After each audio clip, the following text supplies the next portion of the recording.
जय मसीह दोस्तों, आप सभी को स्वागत करता हूं इस ट्रैफिक में, इस मुद्दे पे, इस वीडियो में प्रभु यीशु मसीह के महान और पवित्र नाम में। आज का जो ट्रैफिक है बहुत ही सीखने लायक है, समझने लायक है। मसीहों को भी और गैर मसीह इनको भी मैं समझता हूँ परमेश्वर का वचन बहुत बहुत जरूरी है। तो उस करीब एक टॉपिक जो कि डिवोर्स, तलाक, इस तलाक के विषय में, इस विभेद के विषय में, डिवोर्स के विषय में परमेश्वर का योजना, परमेश्वर का नजरिया क्या है और परमेश्वर का वचन क्या कहता है, इसको हम समझते हैं। आज इसको समझेंगे, इस पर आज खुलासा करेंगे। तो गॉड हेट्स डिवोर्स। परमेश्वर कहता है, क्योंकि मैं एक बुनियाद बना दूं कि परमेश्वर के एक बहुत बड़ी योजना अगर आदम की भटिका में थी, जो कि पहला दिन, दूसरा दिन, तीसरा दिन, चौथा दिन और पांचवा दिन, ऐसे बहुत बड़ी योजना थी। उसमें से एक बड़ी योजना और परमेश्वर के एक अद्भुत योजना थी। वो क्या थी? वो था मैरिज, वो था विवाह, वो था विवाह, मैरिज, शादी। ये क्या? ये है परमेश्वर की अद्भुत योजना।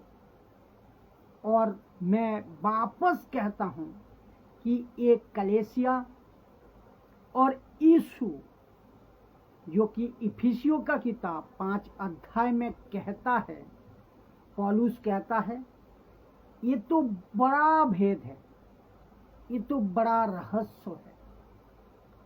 जैसे पहले आदम, यानी कि आदम की भटिका में पहले आदम, आदम की भटिका में, और उसकी पत्नी हवा, ठीक वैसे ही यीशु मसीह है दूसरा आदम और कलीसिया है उसकी पत्नी। इसका मतलब परमेश्वर ने एक अद्भुत योजना बनाई थी, और वो योजना थी क्या? विवाह, मैरिज। आइए देखते हैं क्या लिखा है। पहला जोड़ा, ध्यान देना, पहला जोड़ा परमेश्वर ने ही बनाया था। तो आपका भी जोड़ा परमेश्वर को ही बनाने दीजिए। मैं दोबारा बताऊं, पहला जोड़ा परमेश्वर ने ही बनाया था, तो आपका जोड़ा भी परमेश्वर को ही बनाने दीजिए। तो पहला जोड़ा, कपल, ये परमेश्वर ने ही बनाया था। वचन कौन कौन है वो जोड़ा में, इसको आपको समझना होगा। कौन है, किसका है पहला जोड़ा? आदम की भटिका में, आदम की भटिका में आदम और हवा, पहला जोड़ा। परमेश्वर ने कहा आदम मिट्टी से बनेगा, औरत हवा हड्डी से बनेगी, यानी कि आदम की, पुरुष की हड्डी से बनेगी। इसका मतलब परमेश्वर की योजना थी कि ऐसा हो, जिसको कहते हैं विवाह, मैरिज, जिसको कहते हैं मैरिज। दोस्तों, आपको कैसा लग रहा है अभी तक? तो आज आपको ये बात समझना होगा। तो आपका जोड़ा भी परमेश्वर को ही बनाने दीजिए। तो आज पूरी दुनिया में एक बहुत बड़ी गड़बड़ी हो रही है। क्यों? बताता हूं। सबसे स्ट्रॉन्ग कंट्री जो कि आप जानते हैं, नंबर 1 कंट्री हर क्षेत्र में, वो चाहे इकोनॉमी हो, वो चाहे फिनेंशियल हो, वो चाहे बॉर्डर पे हो, सेना में हो, किसी भी क्षेत्र में नंबर 1 कंट्री वो कौन है? वो है अमेरिका। मैं समझता हूं जिस अमेरिका को बसने में ज्यादा से ज्यादा 2000-2500 साल भी नहीं हुआ, लेकिन पूरी दुनिया में आज राज करता है कौन? अमेरिका।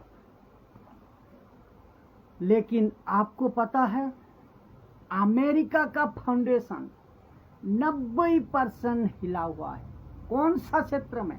मैं रखता हूं, जो कि वहां के जो कोर्ट है, कचहरी है, वहां पे 90% केसेस डिवोर्स के हैं, तलाक के हैं।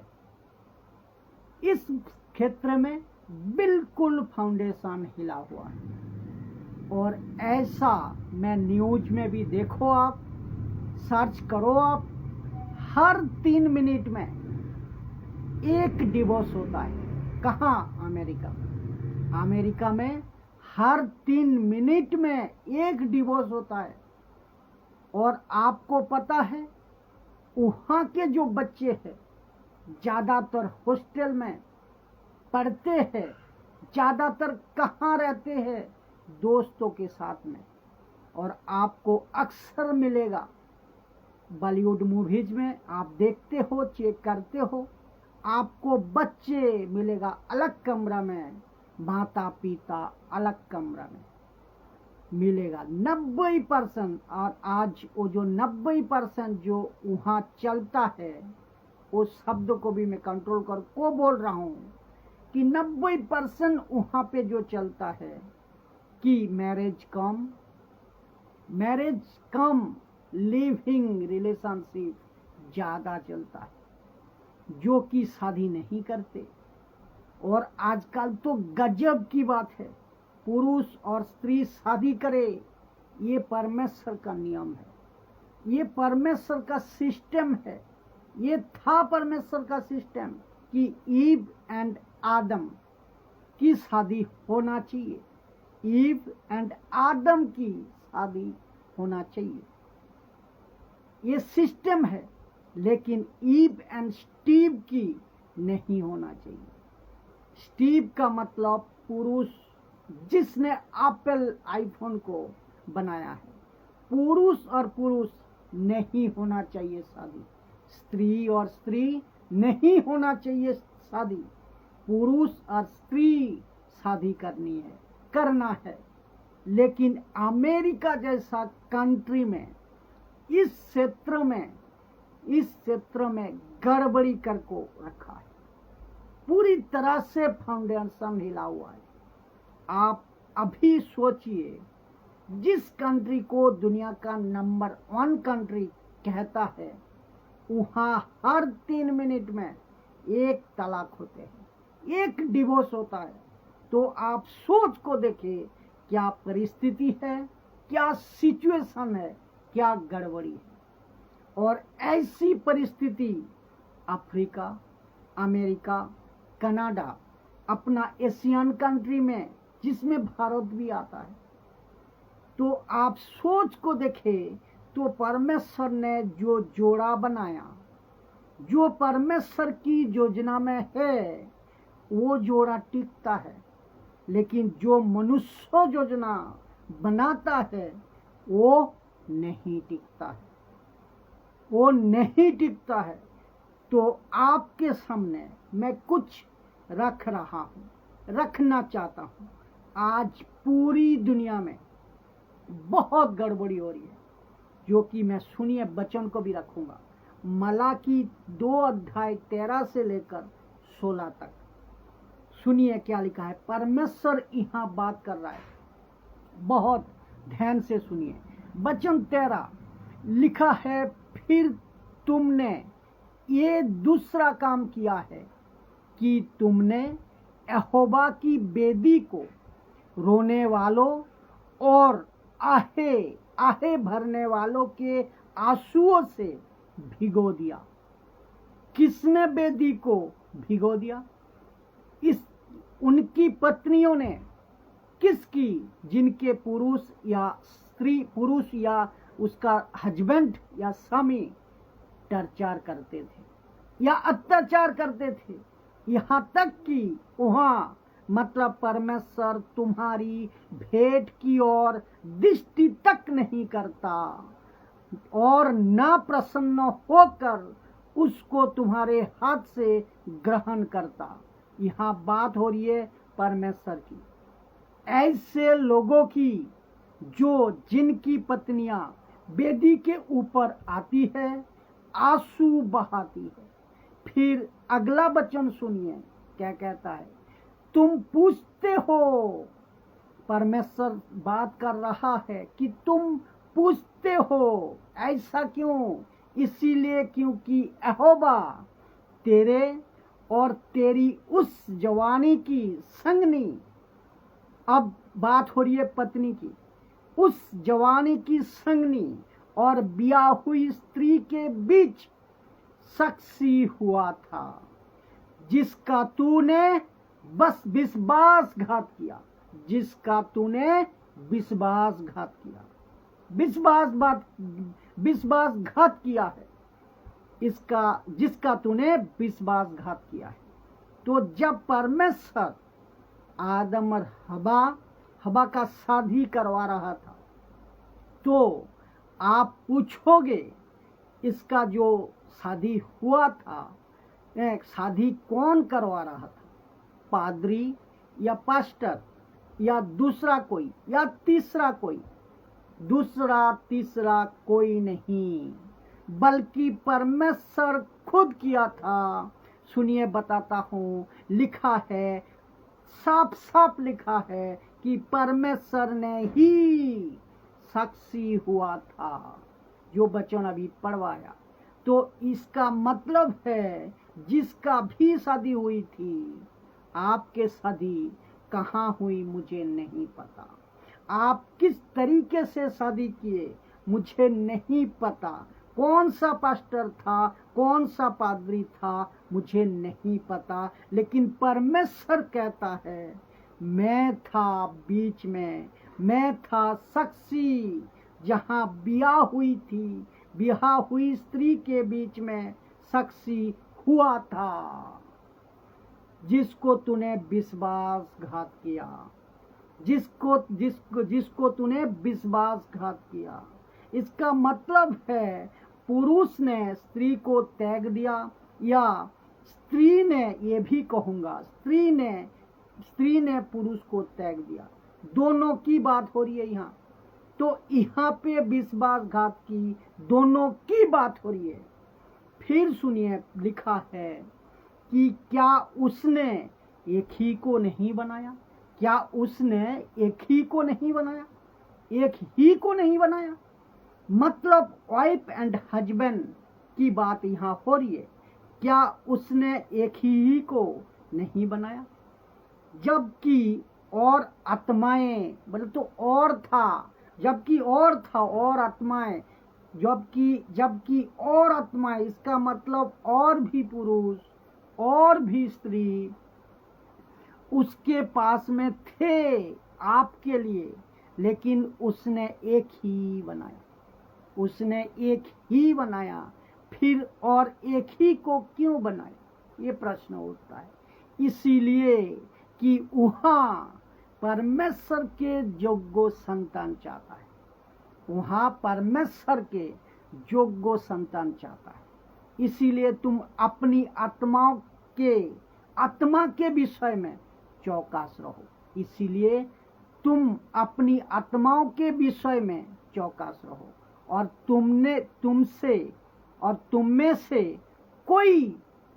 में से कोई अपनी जवानी की स्त्री से विश्वासघात ना करो। विश्वासघात ना करो। जवानी के स्त्री से, जवानी के पुरुष से विश्वासघात ना करो। फिर सुनिए, क्योंकि इस्राएलियों का परमेश्वर यहोवा ये कहता है कि मैं स्त्री त्याग से घृणा करता हूं, मैं डिवोर्स से घृणा करता हूं। मतलब तलाक से मुझे नफरत है, डिवोर्स से मुझे नफरत है। और परमेश्वर कहता है कि स्त्री त्याग से मैं घृणा करता हूं, मुझे घृणा है। तो जो सेवक, विश्वासी, पास्टर आप तलाक का सोच रहे हैं, तलाक देकर बैठे हैं, या कोई पुरुष या कोई स्त्री आप तलाक देने के सोच रहे हैं या सोच रही है, आप अपनी पति को या पति पत्नी को या पत्नी पति को तलाक देने की मन में विचार बना रहे हैं या सोच रहे हैं, तो मैं उन सभी को कह रहा हूं कि मत करिए ऐसा, मत करिए ऐसा। क्योंकि परमेश्वर को स्त्री त्याग से या स्त्री पुरुष त्याग से नफरत है। परमेश्वर घृणा करता है, परमेश्वर घृणा करता है। यानी कि डिवोर्स से परमेश्वर को नफरत है। आप अब सोचिए परमेश्वर यहाँ कितना सख्त, कितना कठिन इस मामले में। क्योंकि पीछे मैं वचन को पढ़वाता हूं। और एक ही को क्यों बनाया? इसीलिए कि वो परमेश्वर के योग्य संतान चाहता है। इसका मतलब पिता माता अगर ऐसी है, आप सोचिए तो बच्चा कैसे होगा। इसका मतलब परमेश्वर कहता है जो आगे जेनरेशन आएगा वो जेनरेशन कैसा होना चाहिए? योग्य संतान होना चाहिए। इसीलिए लिखा है योग्य जेनरेशन चाहता है। तो परमेश्वर को डिवोर्स से नफरत है। मैं इस बात को रखूंगा, कुछ जोड़ूंगा। मैं किसकी साथ बात कर रहा हूं अभी? क्राइस्ट फॉलोअर का। क्राइस्ट फॉलोअर को मैं ये बात कर रहा हूं, उनसे बात कर रहा हूं। और अगर बाकी लोग भी जो अविश्वासी हैं वो भी देख रहे हैं, सुन लीजिए। आज सुबह शायद डिवोर्स का पेपर आप साइन किया है, गलत किया है साहब। आप शायद तलाक देने के सोच रहे हैं, गलत कर रहे हैं साहब। आप गलत कर रही है मैडम। आप सोच को देखिए। परमेश्वर यहाँ पे कहता है मैं स्त्री त्याग से घृणा करता हूँ, मैं स्त्री त्याग से घृणा करता हूँ। और उससे भीगी अपने वस्त्र को उपद्रव से ढांपता है। इसीलिए तुम अपनी आत्माओं के विषय में चौकस रहो और विश्वासघात मत करो। सेनाओं के यहोवा का यही वचन है, परमेश्वर का यही वचन है। तो अभी आप लोग जहां से सुन रहे हैं, America, Africa, China, Korea, New Zealand, Bharat के 29 राज्यों, आप जहां से भी देख रहे हो, ध्यान देना। परमेश्वर कहता है स्त्री त्याग से घृणा करता हूं, डिवोर्स से मैं घृणा करता हूं, नहीं चाहता ऐसा कोई हरकत। परमेश्वर भाई साहब, क्या यीशु ने भी इसका जिक्र किया है? बिल्कुल किया है। कहा? मत्ती का 19 अध्याय 3 में।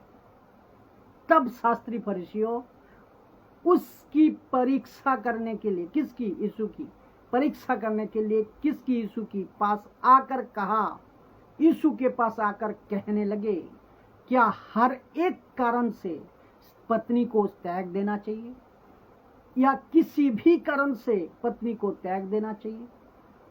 तो यह आपको समझना है। क्या कहता है मैं बताऊंगा, लेकिन एक बात सुन लीजिए भारत के प्रधानमंत्री मोदी साहब ने एक बिल पास कर दिया। उन्होंने 3 तलाक का कंसेप्ट को खारिज कर दिया, कैंसिल कर दिया। और आपको शायद नहीं पता कि कितने सारे महिलाएं, औरतें,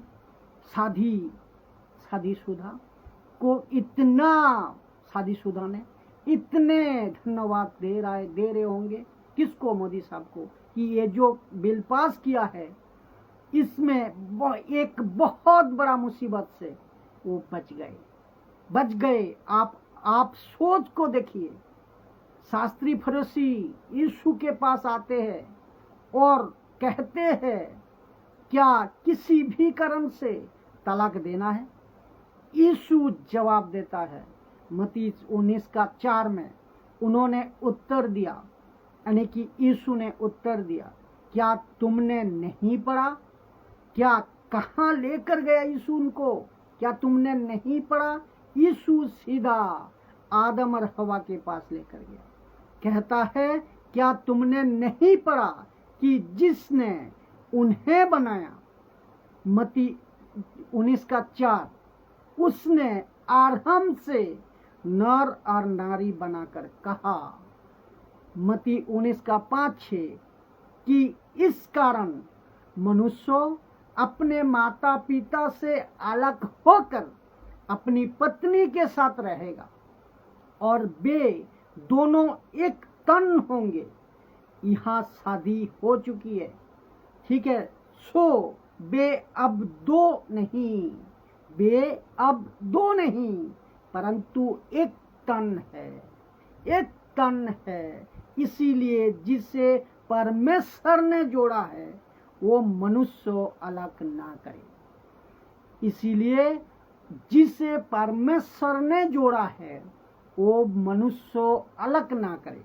तो परमेश्वर यहोवा ने भी कहा, यीशु ने भी कहा कि जिसको परमेश्वर ने जोड़ा है उसे कोई मनुष्य अलग ना करे। और अपनी शायद अभी आपकी शादी टूट रही है, आपका मेरा ये वीडियो सुनने का बाद, आज का ये वीडियो सुनने का बाद, देखने के बाद अगर वो शादी जोड़ता है वापस, तो मेरा ये मानना है कि मेरा प्रचार करना सफल होता हुआ। मुझे नहीं पता आपका मैरिज क्या परिस्थिति है, और जानबूझकर भी मैं इन मसीहों को, सभी मसीहों को कहना चाहता हूँ कि इस वीडियो को आप उन तक पहुंचाएं जिसकी ये सख्त जरूरत है। तो ये जरूर पहुंचाए कि परमेश्वर को डिवोर्स से नफरत है, परमेश्वर को तलाक से नफरत है, स्त्री त्याग से घृणा है। तो वापस आते हैं परमेश्वर। यीशु मसीह ने भी कहा, मत्ती 19:5-6 में यीशु ने भी कहा, परमेश्वर ही विवाह जो है ना उसको बनाई है। और परमेश्वर नहीं चाहता कि दोनों एक दूसरे को तलाक दो, डिवोर्स दे, ये नहीं चाहता परमेश्वर। तो मेरी सलाह आज के जवानों के लिए ये सुन लीजिए, कुछ सलाह, कुछ एडवाइस अच्छे लगे तो जरूर ले लेना, देना चाहता हूं मैं, जो कि आप समझे। और वहाँ क्या है, इन सब कारणों से शादी मत करें, इन सब कारणों से शादी मत करिए। कौन से कारण है? आप सबसे पहला है, मेरा दोस्त का शादी हो रहा है तो इसीलिए मैं करूँगा, पहला नंबर। दूसरा, मेरी उम्र हो गई है इसीलिए मैं कर रहा हूँ। तीसरा, माता पिता बोल रहे हैं इसीलिए मैं कर रहा हूँ। चौथा, ऐसा रिश्ता फिर कभी नहीं आएगा, अमेरिका का रिश्ता, अफ्रीका का रिश्ता, पैसे वाले का रिश्ता, ऐसा रिश्ता कभी नहीं आएगा, इसीलिए मैं कर रहा हूँ। मैं उससे प्यार करता हूं, इसीलिए मैं कर रहा हूं। अब आप सोच के देखिए, ये सब कारणों से 90% क्या 99% लोग आज शादी करते हैं। मेरे दोस्त ने किया है, मैं भी करूंगा। मेरी उम्र हो गई है, इसीलिए मैं कर रहा हूं। माता पिता ने कहा, इसीलिए मैं कर रहा हूं। ऐसा रिश्ता फिर कभी नहीं आएगा, इसीलिए मैं कर रहा हूं। और लास्ट वाला, आखिरी वाला, ये बहुत जरूरी है, बहुत डेंजर है। कहता है मैं उससे प्यार करता हूं, इसीलिए मैं करूंगा। तो मेरा हिसाब से आपके लिए, शादी के लिए, ये 3 बातें को ख्याल रखें। वो क्या क्या है, मैं रखता हूं। पहला है नॉलेज। सबसे पहले आपको शादी का नॉलेज होना चाहिए। आपको शादी का नॉलेज या ज्ञान होना चाहिए। शादी क्या चीज है, शादी करने से क्या क्या हो सकता है, ये सब कुछ, सब चीजों को बहुत जरूरी है नॉलेज की, जानने का। पहला। दूसरा, कन्फर्मेशन यानी कि कन्फर्मेशन यानी कि अनुमति। कन्फर्मेशन, अनुमति।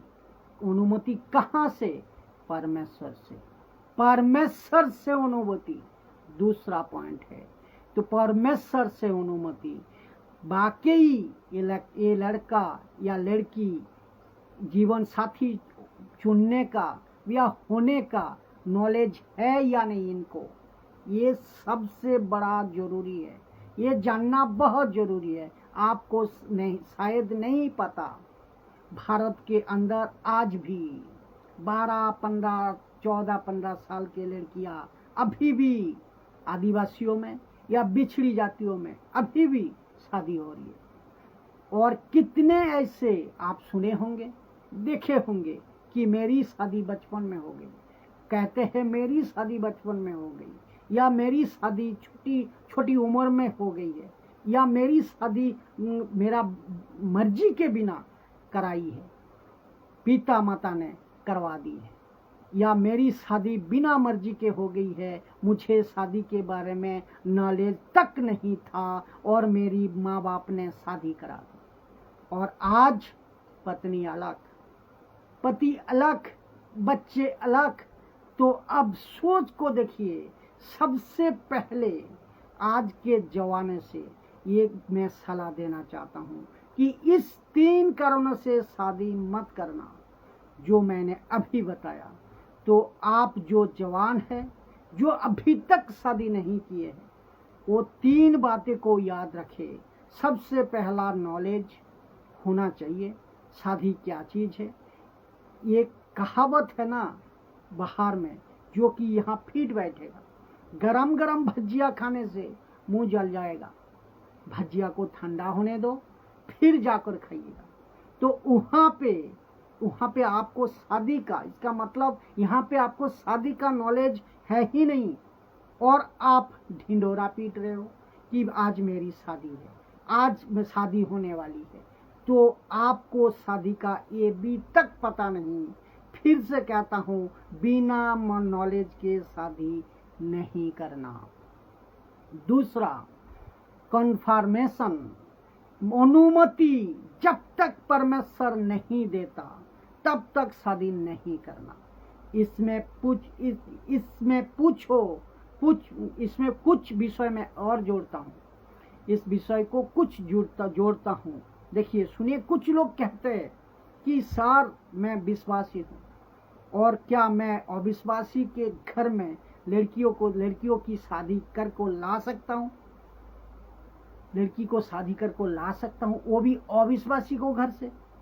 और वो कहता है लाकर उसको विश्वास में लाऊंगा। हे भाई, आप थोड़ा सोच को देखो।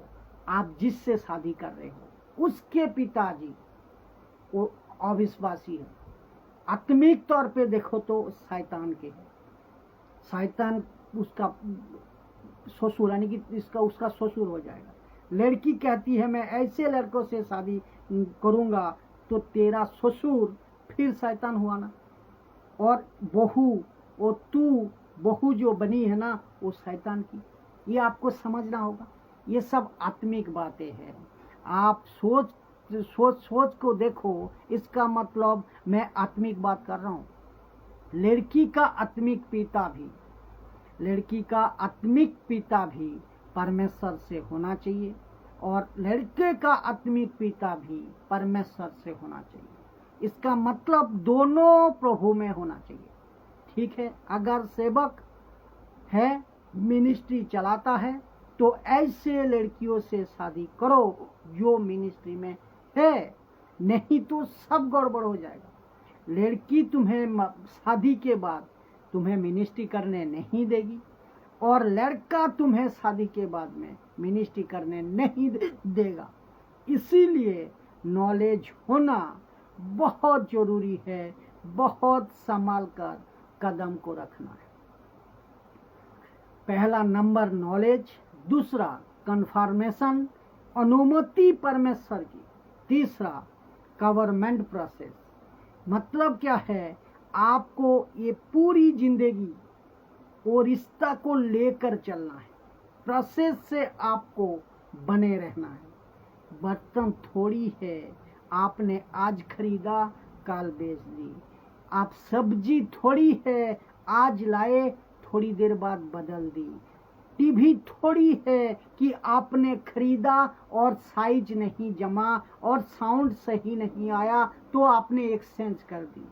वॉशिंग मशीन थोड़ी है, 2 दिन यूज किया बाद में एक्सचेंज कर दी। नहीं हो सकता, ये नहीं हो सकता मेरे दोस्त, मेरे भाई, मेरे बहन। आपको समझना है, आपको समझना है। तो सो नॉलेज होना बहुत जरूरी है, कन्फर्मेशन होना बहुत जरूरी है और गवर्नमेंट प्रोसेस में की गवर्नमेंट प्रोसेस यानी कि मैं परमेश्वर के सामने साक्षी मानता हूँ कि ये मेरी जीवन साथी है। ये आपको समझना है और ये मेरा संगनी है। उस गवर्नमेंट को लेकर चलना है।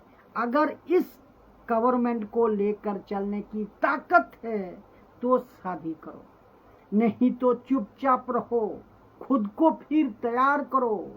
पौलुस कहता है पहला कुरिन्थियों 7 अध्याय में, मैं जैसा हूँ वैसा रहूं और शादी मत करो। उसके तो बहुत सारी कॉन्सेप्ट है जो कि मैं नहीं रखूंगा अभी। और आज का जो समय है ना, जिसमें आपको बहुत फूक फूक कर संभाल कर चलना है, कदम रखना है। आपको शादी के बाद आप कहोगे अरे यार क्या हो गया, तो तब तक तो सब कुछ लूट चुका है, खत्म हो चुका है। अब बात करते हैं आखिरी वचन की। उत्पत्ति की 2 अध्याय 25 में लिखा है, और आदम और उसकी पत्नी दोनों नंगे थे पर लज्जाते नहीं थे। मतलब नेकेड, कपड़े नहीं पहने थे। आइए बताता है क्यों। सबसे पहली पत्नी, ये जो शब्द है ना, पत्नी शब्द उत्पत्ति 2 अध्याय 25 में यूज हुआ है, लेकिन पहले अध्याय में पत्नी शब्द नहीं आया। दूसरे अध्याय में, दूसरे अध्याय के आखिरी तक में भी पत्नी शब्द नहीं आया। लेकिन जैसे ही दूसरे अध्याय क्लोज होता है, खत्म होता है, पत्नी शब्द आता है। तो इसका मतलब यहाँ पे शादी किसने लगाई? परमेश्वर ने लगाई। तो यहाँ मूसा हवा को आदम की पत्नी बोल रहा है, यहाँ मूसा हवा को आदम की पत्नी बोल रहा है। इसका मतलब उसको तब तक समझ में आ गया था। ठीक है, और मैं फिर से कहता हूँ, जो मैं बहुत बार भी कह चुका हूँ, कि कट टू कट बाइबल में नहीं लिखा है, नहीं लिखा है कट टू कट। तो जब यहाँ पे बाचा गवर्नमेंट बनाए थे ना, बन रहे थे ना, ये मेरी पत्नी, ये मेरी पति, ये जब गवर्नमेंट बन रहे थे ना, ये सब जब बन रहे थे तो परमेश्वर वहां था। और मूसा कह रहा है कि हवा आदम की पत्नी है। तो फिर लिखा है वचन, फिर लिखा है कि दोनों नंगे थे, दोनों नंगे थे। तो कपड़ा नहीं पहना था पर लज्जाते नहीं था। कौन सा कपड़ा था? लूका 9:35 कहते हैं, लूका 9:35 कहते हैं, जो कि बताता है यीशु मसीह का वस्त्र उज्जवल हो गया था। इस पृथ्वी पे धोबी तक का ऐसा कोई भी धोबी, कौन सा भी धोबी तक ऐसा कपड़ा नहीं धो सकता। फिर कहता है पुनरुत्थान का यीशु, इसका मतलब है जब यीशु जी उठा तो वहां उसके कपड़े श्वेत था, शुभ्र उज्जवल था। तो 500 से भी लोग ज्यादा लोग देखा है, फिर गवाही दी कि यीशु जी उठा। ये कौन सा कपड़ा था? तो मैं समझता हूं कि मूसा के नजरिया से ये जो नेकेड कपड़ा हो, ये जो नेचुरल कपड़ा होता है ना, नेचुरल साधारण जो कपड़ा होता है ना, वो नहीं था। लेकिन लिखा है वो लज्जाते नहीं थे, वो नहीं था, इसीलिए तो लिखा है कि वो लज्जाते नहीं। तो ऐसा कौन सा कपड़ा था जिसमें वो लज्जाते नहीं थे? बहुत गजब की बातें हैं। तो दोनों नेकेड थे लेकिन शर्माते नहीं थे। शर्माते क्यों नहीं थे? मूसा के हिसाब में वो नेकेड थे, लेकिन दोनों के हिसाब में, यानी कि आदम और हवा के हिसाब में, वो लज्जाते नहीं थे। हिंदी कहता है उनको, हिंदी शब्दों में अगर कहो, वो शर्माते नहीं थे। शर्म नहीं आती थी या शर्माते नहीं थे। क्यों? क्योंकि पूछो, क्योंकि कुछ तो ऐसा कुछ होगा। और फिर वो कौन सा, वो कपड़ा कहाँ गया? कौन सा? जैसे ही वो पाप किया, वो कपड़ा चला गया, हट गया बदन से। फिर लिखा है कि उनको शर्म आई और तब जाकर उन्होंने अंजीर के पत्ते पहनाकर ऑर्डिनरी कपड़े लिए। और वो बात अलग है परमेश्वर उनको चमड़े का कपड़ा पहनाया, जो कि उसके बाद चला कितने दिन? यीशु के आने तक। ये सब कुछ आत्मिक बातें हैं, टोटल ही आत्मिक बातें हैं। जो शरीर में रहते हैं वो नहीं समझ पाएगा, ये बातें को हजम नहीं कर पाएगा, नहीं समझ आएगी उसको, कुछ नहीं कर सकते। लेकिन सच तो सच है। तो रोमियो का 2:5 क्या लिखता है पता है? कि पूरे मानव जाति का पतन हुआ है, पूरे मानव जाति का पतन हुआ है इन दो लोगों के वजह से। कौन? आदम और हवा। पूरे मानव जाति का पतन हुआ। उत्पत्ति 3 बहुत ही डेंजर चैप्टर है, पूरी मानव जाति का पतन पर। इसीलिए रोमियो 5:12 में कहता है, इसीलिए जैसा एक मनुष्य के द्वारा पाप जगत में आया। एक मनुष्य कौन है? आदम।